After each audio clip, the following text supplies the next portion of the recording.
Good afternoon. I'm Daniel Guest, and welcome to the Imagine Golf Podcast, brought to you by Imagine Golf and PXG. You can go to our site, imaginegolf.com, see all of our offerings, including our free drills, our practice plans, our golf ebooks and videos, and to book a lesson with me at our state-of-the-art studio right outside of Philadelphia, or virtually through our partner, golfliveapp.com. I got to tell you, the virtual lessons are really taking off, man. I'm starting to become a really big fan. And you can sign up for our free tips and videos that go out once a week, every week, by simply dropping us your email. So easy topic, right? Especially given the time of year. It's the third week in December. It's starting to get cold. I mean, really cold, like 20 degrees cold.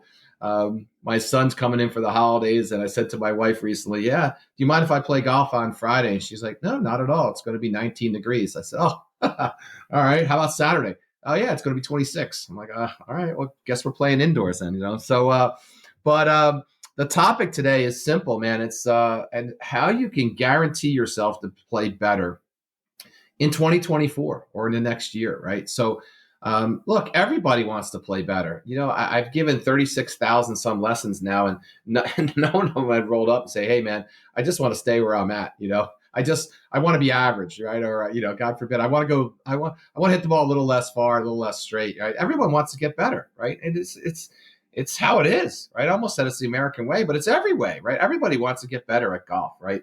So, and I can't think of any one of my students, right? Over 4,400 of them now, that says to themselves, hey, man, I'm not going to get any better in 2024. I'm not going to get any better next year. They all say they're going to get better, right? And they all say the proverbial things that lead to not getting better, right? The resolution kind of things, So what I thought is we go over like eight proven ways, right? 8 things that you can do. 8's not a lot, right?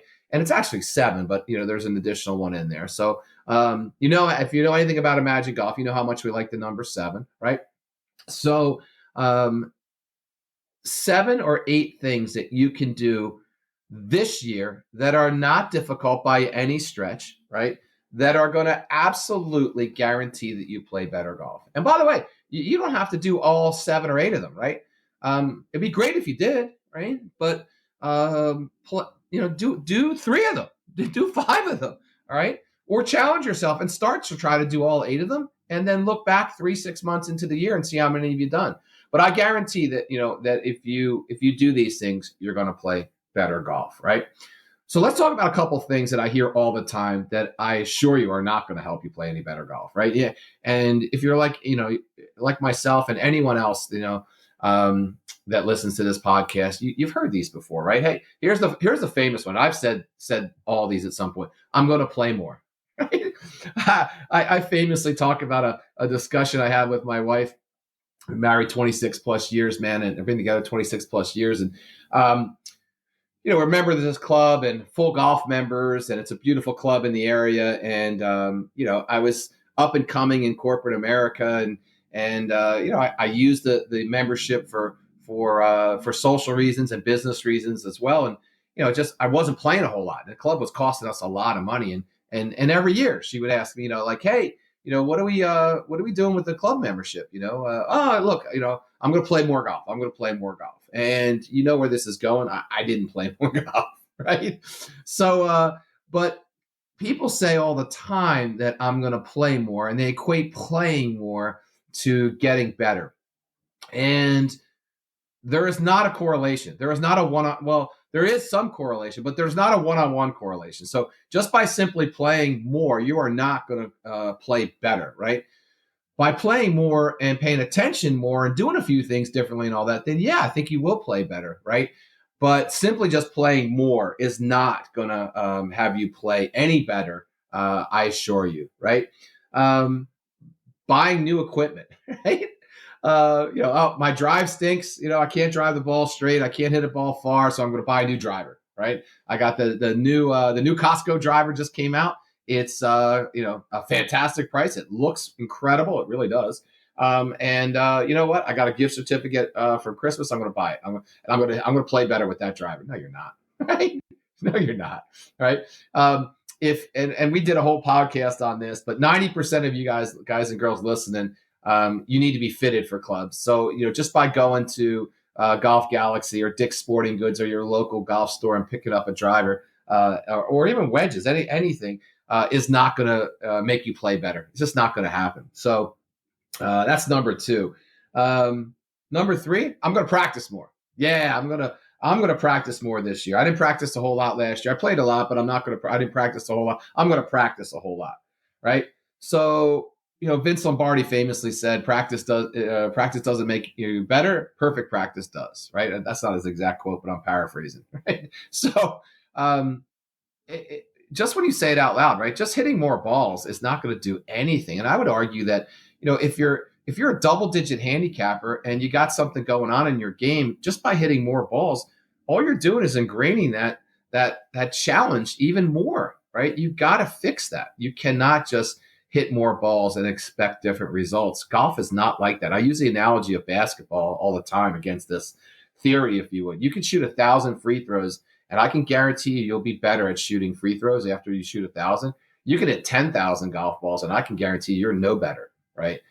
So yeah, this playing more phenomenon is just not going to happen, right? The next one, I'm going to get in better shape. I'm going to get in better golf shape, right?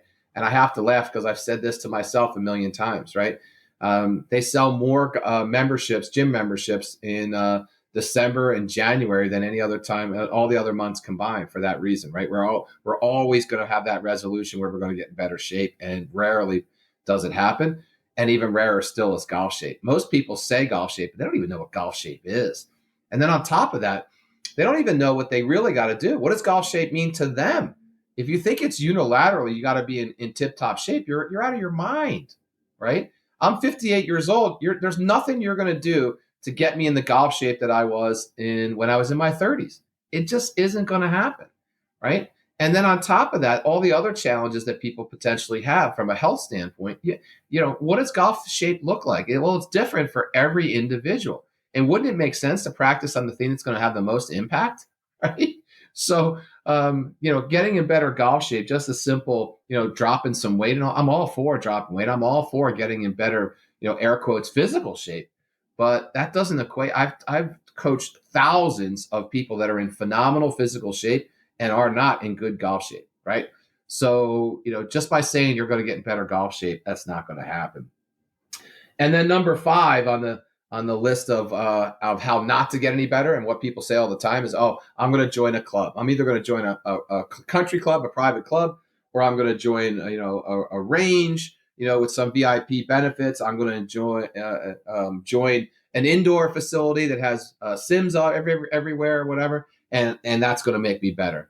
And again, just when you just say it out loud, no, it's not. It's just not going to make it any better, right? So, and again, I would argue that if you don't, I think it was Charles Barkley said, a plan without, or a dream without a plan is just that, a dream, right? A dream without a plan is just that, a dream, right? So what we're going to go over is 8 things that you can do that are a plan, right, together to get better this year, right? And by the way, none of these are that hard, right? But they absolutely have been proven. We've been talking about them for 10 years now. And other publications have talked about them numerous times, right? We've updated it over the 10 years. You'll see why in a few minutes. But, I mean, it really is just some common sense, right? But it's common sense from a golf perspective, from a coaching perspective, that if I put this list out to 4,400 students, if half of them did it, the half that did it would be measurably better than the half that didn't do it. All right. So without any further ado, here are the top 8, right? And you'll see really why it's the top 7 by the time I get to the end, right? But the first one is learn what effective practice is, right?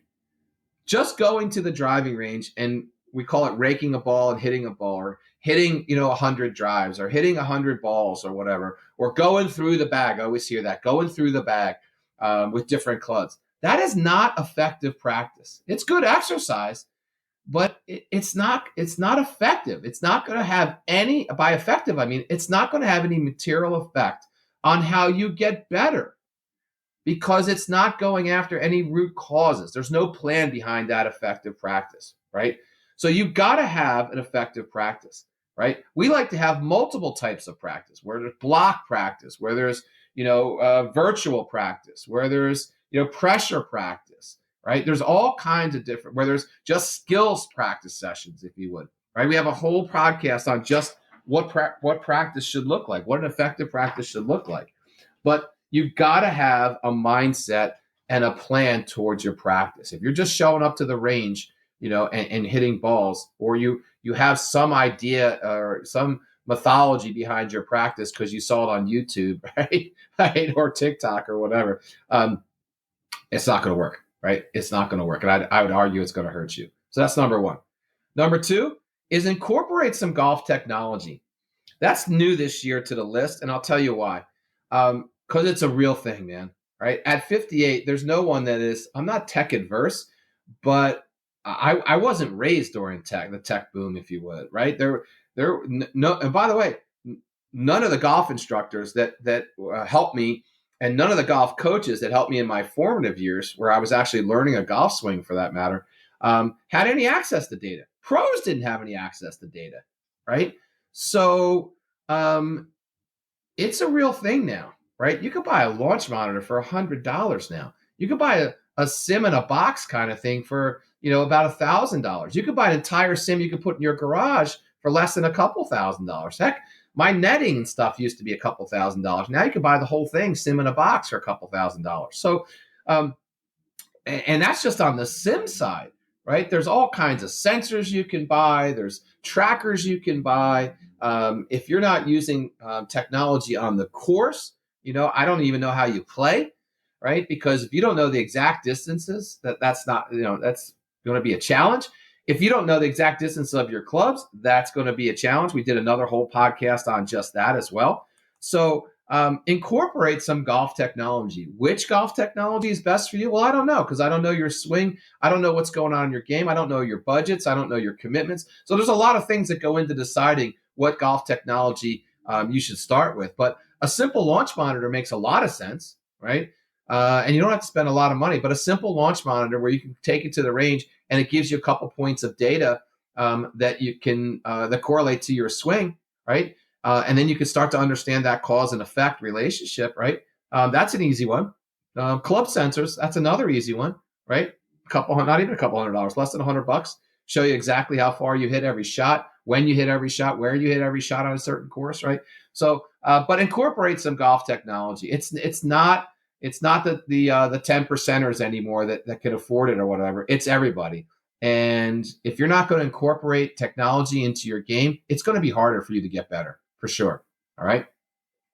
Number three, kind of on the backs of that, is know what impact looks and feels like. In other words, know what your good shots look like and feel like. If you can't put a feel on something, right, you cannot replicate it. Point paragraph. And we say that all the time in our lessons. Look, one of our goals as instructors are not only to communicate, to show you what to do and communicate effectively, right, on how to do it, but it's to get you in a spot where you can feel exactly what we're asking you to feel, so that you can discern what good and bad is like, right? So we joke about it all the time with our students, especially the new ones that come in, right? Look, the average person hits a great shot. They're excited, they're high five and everything, but they have no earthly idea, right, on how to replicate that, right? It went right up the middle. It felt fantastic. Heck, it didn't even feel like it hit the club, for crying out loud. But if I put $10,000 down and had said, do it again, most of them would fail. And conversely, when they hit a bad shot, they're all bummed out, they're emotional, whatever, right? But they have no earthly idea on what caused the difference between the good shot 3 shots ago and this horrible shot that they just shanked right now.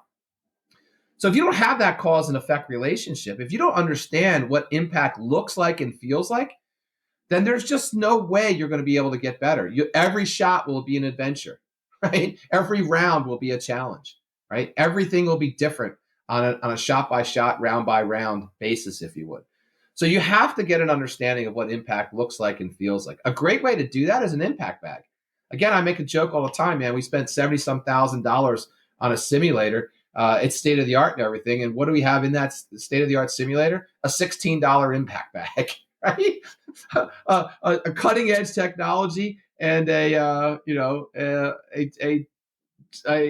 technology, if you would, from the 5th century, the impact bag, right? So what an impact bag does, though, right, is as you strike it, you can see the club face exactly how it's supposed to look, and you also correspond that with a feel, right? So that's an easy way. There are a bunch of different ways, right? Especially if you have some technology, right? Then you can, when you hit a good shot, you can stop, pause, come back to the technology, take a look at what it looks like, right?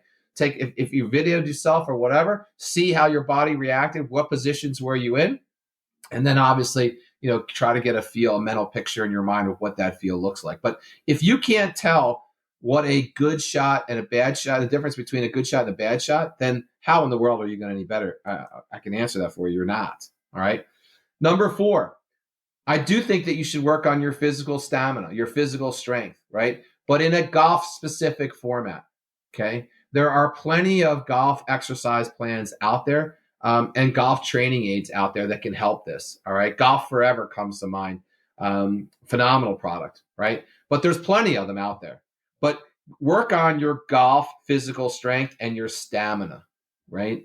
If you're gonna walk with your bag, right? Like a lot of like these clubs in our area that it's frowned upon, if you would, if you even take a tripod or not a tripod, that's definitely frowned upon. But you take a pull cart with you, right? That's frowned upon. Everyone, carries their bag, right? Well, if you're like me and I was at one of these fancy clubs for a while and I was carrying my bag, I noticed my scores would go up significantly around the 14th hole. Why? Because I got tired. I'm tired of lugging that bag around for 14, 15 holes, right? So, and I probably wasn't, I wasn't carrying it right. I had a 4-point harness and I would only use 1 point. I throw it over my shoulder like a traditional looper, if you would, right? So, looking back, I should have A, carried the bag properly, and B, I probably should have worked on some more of my golf stature or stamina, if you would, right? So that's an easy way, right, to get better. Number 5, look, mental game. And again, and I'm guilty of it. Lord knows, everyone has been guilty of it at some point in time. But if you're going to get angry, frustrated, pissed off, any adjective you want to throw out there on the golf course, you are not going to play your best, right? Tiger Woods famously said, you got to be 100% on 100% of the time, right?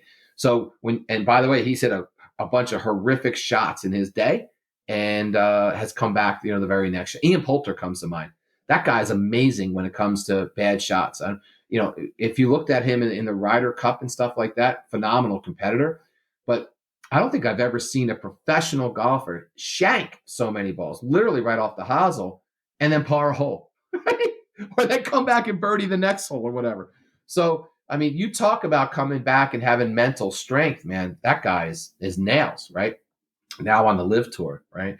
So, but there's plenty of assets, if you would, on the mental game side. Plenty of different philosophies. We're big fans of plan box, play box, right?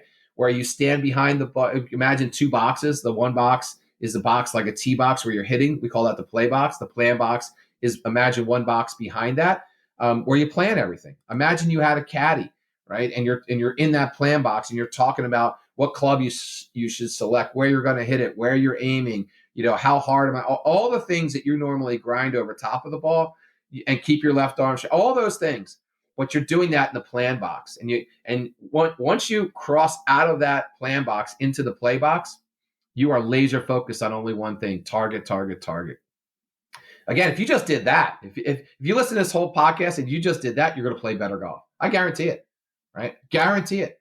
How do I know? Because I've seen hundreds of students do it.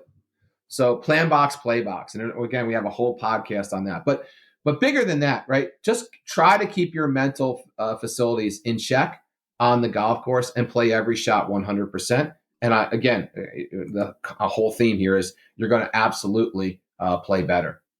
Number 6 is find the right combination of practice and play, right? That's not an easy thing to do, especially in the Northeast here. We only have a couple warm months out of the year. It's getting, thanks to global warming, it's getting better, right? Golf season's getting longer. Thank you very much. But and no, seriously though, at the end of the day, I see a lot of people practice all winter long, practice like crazy in the spring, and then play all summer, and then wonder why their game starts to decline, right? Because they're just, all they're doing is playing. They're not practicing anymore. So you got to find that balance, right? That combination of practice and play. Okay. In my opinion, it should almost be a one-on-one correlation at a minimum, right? One hour of practice with one round of golf. But others will tell you the correlation to practice is 4-1, right? Even 5-1, depending. If you're a pro, it's probably, way more than that. But you get the idea, right? You can't want to play better golf and not want to practice. And I would argue you can't want to get better at golf and not like to practice, right? If golf practice is a pain in your, you're not going to do it. Just human nature. You're not going to do it. So, and it's certainly not going to be effective, right? Which was number one on the list, effective practice. So, but you got to find that correlation. Is it a challenge? Yeah, you betcha, man. It's a challenge because life gets in the way, right? I get it, man. I remember those days when young kids, man, and at the end of the day, man, I was tired.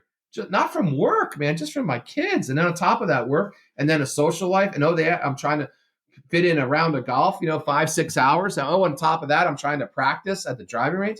Something's got to give. And it wasn't going to be my kids' schedules, right? It was a golf game, golf practice. So look, I get it. But if you're going to commit to getting better in 2024, then you got to find that right combination of practice and play. And at a bare minimum, it's got to be a one-on-one correlation, right? Number 7, get fit for clubs, man. Get fit for clubs. I'm not saying you got to buy all brand new clubs in 2024. All right. I'm saying get fit for clubs though. Right. If you just bought new irons, all right, last year and you didn't get fit for them, right? Get fit for some woods this year. Right. Get fit for a driver this year. Get fit for a putter, for crying out loud. Right. 95% of people that get fit for irons don't get fit for a putter. And just when you say that out loud, it doesn't make any sense. Get fit. Right. It'll change your game. I can't remember a single person in 45 years that I've said, hey, I recommend you get fit for clubs, that does so. And then the next set they buy is not a fitted set. I don't know a single one of them. So it's addictive, right? Once you get a set of clubs that are tailored to you and you feel the difference and you play the difference and you see the difference firsthand, you are never going back, right? And it's not an expensive proposition anymore, right? I'll give you that, 10 years ago, 20 years ago, to get fit for clubs cost you probably 50% or maybe even 100% more. Not the case anymore. With the technology the way they have it, the stores the way they have it, right? The retailers was the word I was searching for, right? I'm on staff at PXG. We love PXG. So we love that experience. We think it's second to none. But we also work with Club Champion, right? We're big fans of that.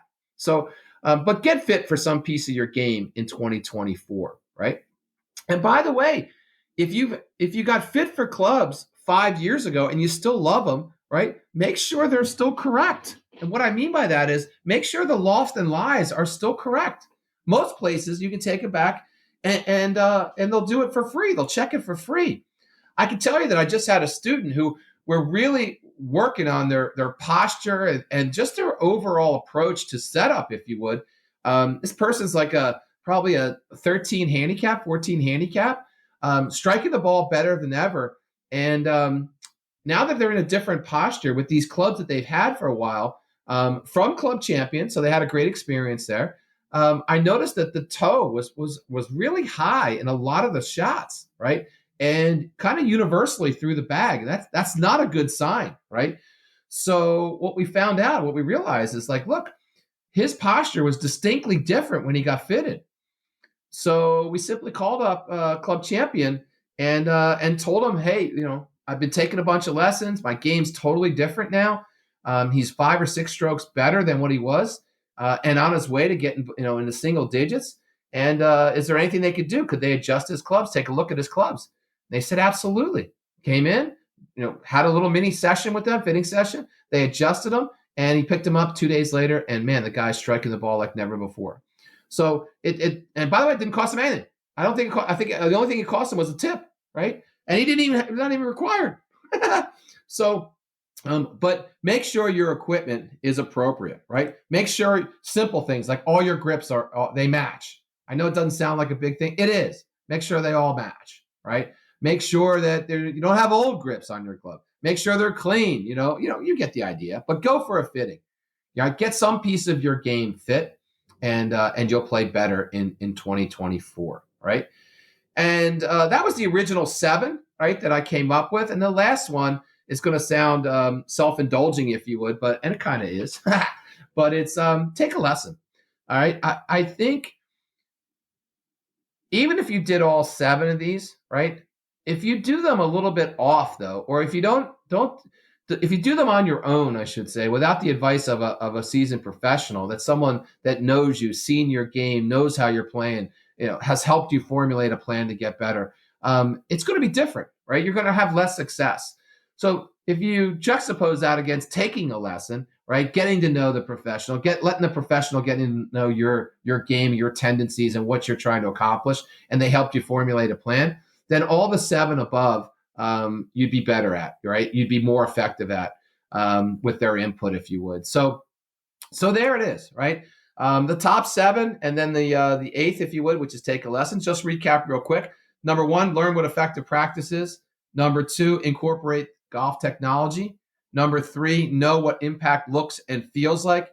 Number 4, work on your physical strength and stamina. Number 5, work on your mental game and actually practice your mental game. Number 6, find the right combination of practice and playing. And number 7, get some piece of your game fitted in 2024, right? Even if it has to be a refit on your current clubs just to make sure they're still tight. And then the last one we threw in on top of all that is 8. Look, if you do those, I guarantee you'll play better. Guarantee it. And if you just did a couple of them, I can guarantee you'll play better as well, right? Pick one of them out and say to yourself, hey, if I did this, am I not going to get any better? I mean, again, when you just say it out loud, there's no chance. If you just solely pick just 1 or 2 of them, you're absolutely going to get better. Try to do them all, and you'll play the best golf that you ever did in 2024. So, hey, that's all I have today. Thanks for listening to the podcast. Thanks for tuning in. Hit the follow button wherever you get your podcast. Shoot us some comments. We starting to get a bunch of comments. I appreciate that. Reviews. By the way, we have over 2,000 plus 5-star reviews now. That's more than anyone in a 5-state area for sure. And in my area, it's more than everyone combined. All of our competitors combined. Be sure to check out our site, Imagine Golf. You can follow us on all the social media platforms. I've been really hyping up YouTube lately. It's a phenomenal platform, and we neglected it for probably 10 years. And we revamped it, and we're starting to really take off for us. And as always, guys and girls, here's to getting you the game that you've always imagined.